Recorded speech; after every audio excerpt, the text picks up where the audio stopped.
భాగస్వామ్యం మీద ఇట్లాంటి రెస్ట్రిక్షన్స్ పెడుతున్నాయి ఎట్లా? స్వామి ఇది ఇప్పటి నుంచి కాదు స్వామి, ఎప్పటి నుంచో ఉన్నాయి. ఎప్పటి నుంచి ఇంతకుముందు టీఆర్ఎస్ ప్రభుత్వం ఉన్నప్పుడు కూడా జరిగినాయి. టీఆర్ఎస్ ప్రభుత్వం ఉన్నప్పుడు జరిగినాయి. ఇప్పుడు టీఆర్ఎస్ మళ్ళీ కాంగ్రెస్ వచ్చినప్పటి నుంచి మళ్ళీ అవే జరుగుతున్నాయి. ఒకటి కాలే, గవర్నమెంట్ వచ్చిన 1.5 2 years నుంచి చాలా జరుగుతున్నాయి. మీకు ఆల్రెడీ తెలుసు, సికింద్రాబాద్లో జరిగింది కూడా తెలుసు స్వామి మీకు. సికింద్రాబాద్ ఒకటి, మళ్ళీ జూబ్లీస్లో జరిగింది ఒకటి, చాలా జరిగినాయి. ఇప్పుడు మా హిందూస్ మీద ఎందుకు ఇవన్నీ చేయడం నాకు అర్థమవుతలే. ఎందుకంటే అందరం కలిసి ఉండాలనుకుంటాం, కానీ ఇక్కడ కలిసి ఉండకుండా వచ్చిన ప్రతి ఒక్క గవర్నమెంట్ దూరం చేయాలని చూస్తుంది, కానీ కలపాలని ఏ గవర్నమెంట్ కోరుకోవట్లేదు. ఇంకో డెవలప్మెంట్ మీద వాళ్ళకి ఏం ఆలోచన లేదు. ఫస్ట్ ఆఫ్ ఆల్ డెవలప్మెంట్ చేయరు, కానీ కొట్లాటలు చేయడం, ఇవి చేయడం, ఇవన్నీ అసలు కరెక్ట్ కాదు స్వామి. అంటే అప్పట్లో కూడా బీఆర్ఎస్ గవర్నమెంట్ కూడా ఎంఐఎం తోటి ఉంది, ఇప్పుడున్న కాంగ్రెస్ కూడా ఎంఐఎం తోటి ఉంది. అంటే 2 సార్లు కూడా ఎంఐఎం అధికార పార్టీతో ఉంది కాబట్టి వాళ్ళ కోసం ఇవన్నీ చేస్తారు అనుకోవచ్చు. కొంచెం తప్పకుండా చేయాలి కదా స్వామి. ఇప్పుడు ఎందుకంటే వాళ్ళకి మెయిన్ మైనారిటీ ఓట్స్ మెయిన్. వాళ్ళకి ప్రజల అవసరం లేదు, వాళ్ళకి ఓట్స్ కావాలి, వాళ్ళకి రాజకీయం కావాలి, అందరు కలిసి ఉండాలని వాళ్ళకి ఏం లేదు. ఎందుకంటే మన దేశం అన్నది హైదరాబాద్ ఎంత కలిసి ఉంటుంది అందరితో మీకు అందరికీ తెలుసు. ఇక్కడ ప్రతి ఒక్క రిలీజియన్ వాళ్ళు ఉంటారు, అందరు ఉంటారు, ప్రతి ఒక్కరు కలిసి ఉంటారు, కలిసి పండుగలు చేసుకుంటారు. ఇంతకుముందు మంచిగా ఉండే స్వామి. ఇప్పుడు ఆల్మోస్ట్ ఒక 10 years టీఆర్ఎస్ గవర్నమెంట్ ఉన్నప్పుడు అంతే, ఇప్పుడు కాంగ్రెస్ గవర్నమెంట్ ఉన్నప్పుడు అంతే. ఇప్పుడు మేము ఒకటే అడుగుతున్నాం, ఏదైతే మెమో ఇచ్చినా మెమో రిటర్న్ తీసుకుంటే మంచి స్వామి. అంతకుమించి మేము అడుగుతలేము. మేము మా పూజలు మేము చేసుకుంటాం, కానీ మేము ఎవరిని డిస్టర్బ్ చేస్తలే. మేము ఎవ్రీడే ఇప్పుడు ఫ్రైడే పుంగిలు పెట్టి మేము అలా డిస్టర్బెన్స్ చేస్తలేం. అలాగా మేమేం చేస్తలేం. మా సన్నిధానంలో మేము భజన చేసుకుంటాము. అట్లానే మేము మా డ్యూటీ చేసుకుంటాం, మేము భజన చేసుకుంటాం, పూజ చేసుకుంటాం, కానీ మేము ఎవరినైతే డిస్టర్బ్ చేస్తలేం స్వామి. మా వల్ల వాళ్ళకి ఏమి ఇబ్బంది అవుతుందో అది కూడా డీజీపీ గారు కూడా చెప్పాలి. ఇప్పుడు మా వల్ల ఏమి ఇబ్బంది అవుతుందో చెప్తే తెలుస్తుంది కదా స్వామి మాకు. అట్లా అంటే ఇప్పుడు గడ్డాలు పెంచుకోవద్దు, సివిల్ డ్రెస్లో అంటే మాల వేసుకున్న డ్రెస్లో రావద్దని కూడా చెప్తున్నారు. అంటే వేరే మతస్థులు కూడా సేమ్ అట్లాగే, అంటే వాళ్ళు ఎప్పటికీ 24 hours సంవత్సరం మొత్తం కూడా వాళ్ళు పెంచుకొని ఉంటున్నారు కదా. ఇప్పుడు ఎందుకంటే స్వామి వాళ్ళకి చెప్తారు కదా మీరు ఇప్పటికనే, వాళ్ళకి మైనారిటీ ఓట్స్ ముఖ్యం వాళ్ళకి, అంతే. మేము ఏమైనా అయిపోయి మాతో సంబంధం లేదు. ఎందుకంటే ప్రతి ఒక్క హిందూ బీజేపీకి ఓటేస్తారని తప్పు, అది ఆలోచన తప్పు ఆలోచన. అది మేము అన్ని పార్టీస్ చూస్తాం, అందరినీ ఎంకరేజ్ చేస్తాం, అందరికీ ఛాన్స్ ఇస్తాం, అందరి గురించి కోరుకుంటాం. కానీ ప్రతి గవర్నమెంట్లో వచ్చిన ప్రతి ఒక్క గవర్నమెంట్ మా హిందూస్ మీద రియాక్ట్ అవ్వడం తప్పు. ఎందుకు అవుతారో మాకు ఇప్పటికీ అర్థమవుతుంది. చెప్పండి, అంటే గత బీఆర్ఎస్ ప్రభుత్వం ఇప్పుడు కాంగ్రెస్ ప్రభుత్వం కూడా కేవలం హిందువుల పైన ఎందుకు అట్లా ఆంక్షలు పెడుతుంది? పోలీస్ డిపార్ట్మెంట్లో ఉన్న వాళ్ళు కూడా మతాచారాలను పాటించొద్దా? గత బీఆర్ఎస్ ప్రభుత్వం చూసుకున్నా, ఈ 70 ఏళ్ళ చరిత్ర గల 100 ఏళ్ళ చరిత్ర గల కాంగ్రెస్ పార్టీ చూసుకున్నా, వీళ్ళు ఎప్పుడు కూడా ఒక వర్గము ఓట్ల కోసము, ఓట్ల రాజకీయం కోసమే మత రాజకీయాలు చేస్తూ ఉన్నారు. గతంలో కేసీఆర్ కూడా వారు హిందుగాలు బంధుగాలని బహిరంగ సభల్లో, ఎన్నికల సభల్లో ప్రకటించారు. వారిని అదే హిందువులు మేల్కొని బొందబెట్టడం జరిగింది. ఏదైతే కేసీఆర్ గారిని బొందబెట్టారో, నేడు కాంగ్రెస్ ప్రభుత్వాన్ని రేవంత్ రెడ్డి కాదు, రేవంత్ ఖాన్ని కూడా హిందూ సమాజం గమనిస్తూ ఉంది. రానున్న కాలంలో వారిని బొందబెట్టే కాలం వస్తుంది. హిందువులు నేడు చైతన్యం అయ్యారు. అందరిలా నిద్రపోతున్నారనుకొని వీరు ఏదేదో పనులు చేస్తూ ఉన్నారు. హిందువులకు లేనిపోని ఆంక్షలు పెడుతూ ఉన్నారు. ఇవన్నీ మేము తొలగించాలి. ఆంక్షలు అనేటివి అన్ని మతాలకు, అన్ని సమాజంలో అన్ని వర్గాల ప్రజలకు సమానంగా ఉండాలనేదే హిందూ సంఘాల ద్వారా మేము ప్రభుత్వాన్ని హెచ్చరిస్తూ ఉన్నాం. నేడు ఏదైతే అయ్యప్ప స్వామి మాల వేసుకొని వారు 41 రోజులు దీక్ష ఎంత నిష్టగా చేస్తారో, మనందరికీ తెలుగు రాష్ట్రాల్లో అత్యధికంగా అయ్యప్ప మాల దీక్షలో ఉంటారు.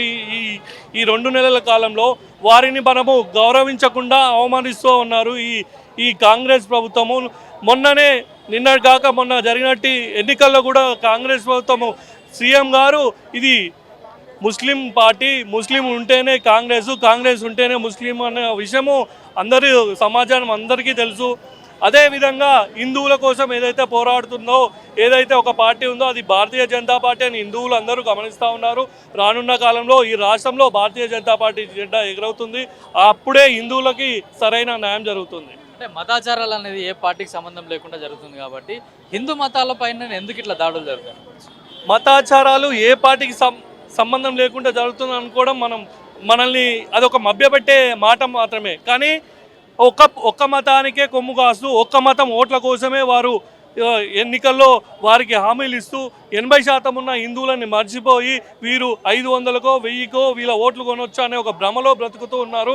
ఈ గతంలో వెళ్ళినటువంటి బీఆర్ఎస్ ప్రభుత్వము, నేటి కాంగ్రెస్ ప్రభుత్వము, రాష్ట్రంలో రేవంత్ ఖాన్, ఢిల్లీలో రాహుల్ ఖాన్, వీరు ఓన్లీ ముస్లిం ఓట్ల కోసమే, తుర్కోళ్ళ ఓట్ల కోసమే వారు పాకులాడుతూ హిందూ సమాజాన్ని మర్చిపోయారు. వీరిని అక్కడ ఢిల్లీలో, ఇక్కడ రాష్ట్రంలో బొందబెడతాము. ఖచ్చితంగా వారిని భూస్థాపితం చేస్తాము. మీ డిమాండ్ ఏంటి? మా డిమాండ్ ఒకటే అండి, అయ్యప్ప మాల వేసుకున్న వాళ్ళకి ఎందుకు ఆంక్షలు? రంజాన్ మాసంలో వాళ్ళు కూడా 2 నెలల పాటు వారు కూడా ఒక దీక్షలాగా చేస్తూ ఉంటారు. వారికేమో ప్రత్యేకంగా ప్రభుత్వము ప్రత్యేక సదుపాయాలు కల్పించి తోఫాలు ఇచ్చి పట్టణంలో జిల్లాలలో ఫంక్షన్ హాల్ బుక్ చేసి వారికి మధ్యాహ్న భోజనాలు ఏర్పాటు చేస్తుంది. ప్రభుత్వ కార్యాలయాల్లో వారికంటూ ఒక ప్రత్యేక స్థలం ఏర్పాటు చేసి ప్రార్థనా స్థలాలను ఏర్పాటు చేసి వారికి ప్రత్యేక సదుపాయాలు, వాళ్ళు యాత్రలు చేసే డిస్కౌంట్, హిందువులు యాత్రలు చేసే ఫైన్లు, ట్యాక్సులు, హిందువుల దగ్గర ట్యాక్సులు, వాళ్ళకు డిస్కౌంట్లు.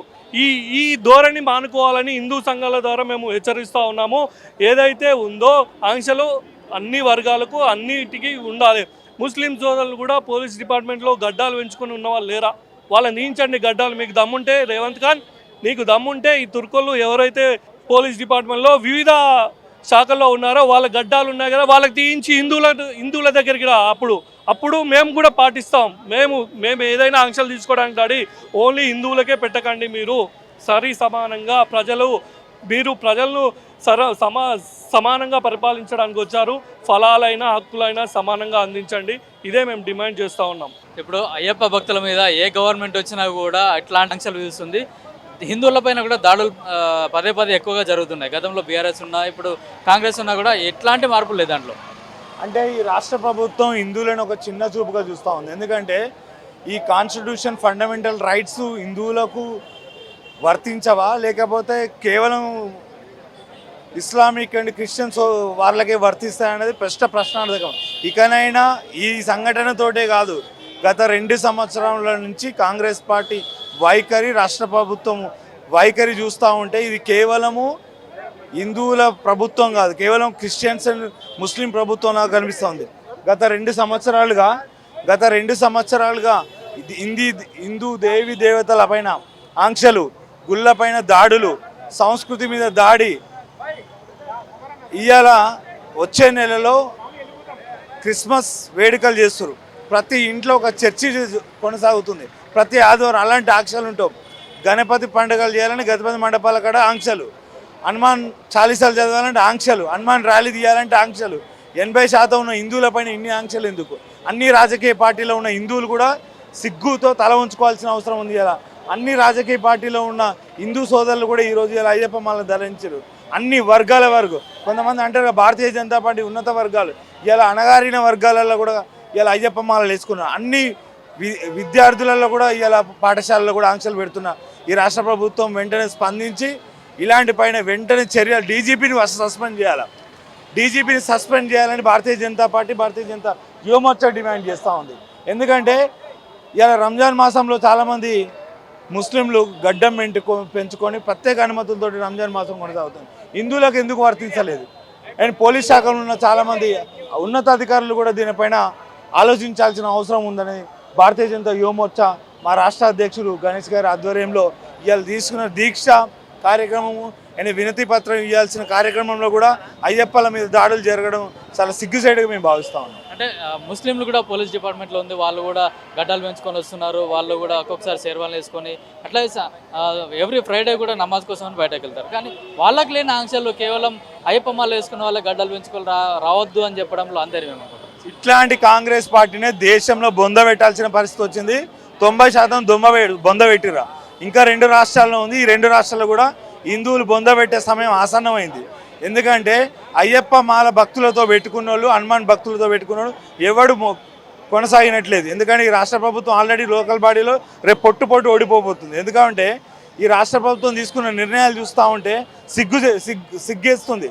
ఎందుకంటే ఇలా ఉన్నతాధికారులే కాకుండా అన్ని ఉద్యోగస్తులలో ఆంక్షలు కేవలం హిందువులపైన కొనసాగుతుంది, ముస్లింల మీద కొనసాగట్లేదు. అదే పెద్ద బాధాకరమైన విషయం. అంటే ఇప్పుడు మొన్న జూబ్లీహిల్స్ ఉప ఎన్నికలో కూడా సీఎం చెప్పాడు, ముస్లిం అంటే కాంగ్రెస్ పార్టీ, కాంగ్రెస్ అంటే ముస్లిం పార్టీ అని చెప్పాడు. అంటే దాన్ని కొనసాగింపుగానే ఇప్పుడున్న ఆంక్షలు పెట్టిరు అనుకోవచ్చు. అంటే చాలామంది మేధావులు, so called intellectuals Bharatiya Janata party అయితే ఉన్నత వర్గాల రాజకీయ పార్టీగా చాలామంది చెప్తారు కదా. అదే రేవంత్ రెడ్డి గారు ప్రెస్ మీట్లోనే చెప్పిండు ఓపెన్గా, కాంగ్రెస్ అంటే ముస్లిం అంటే కాంగ్రెస్. కాబట్టి ఇట్లాంటి కాంగ్రెస్ పార్టీ హిందువులకు పనిచేస్తుంది అనుకోవడం మన బుద్ధి తక్కువ. ఇక్కడికైనా 80% ఉన్న హిందువులు మేల్కొని మన ధర్మాన్ని, మన సిద్ధాంతాన్ని, మన మనుగడని ఏ రాజకీయ పార్టీ కొనసాగిస్తుందో ఆ రాజకీయ పార్టీ వైపు ఉండాల్సిన అవసరం హిందువులకు మరొకసారి వచ్చిందని డిమాండ్ చేస్తాం.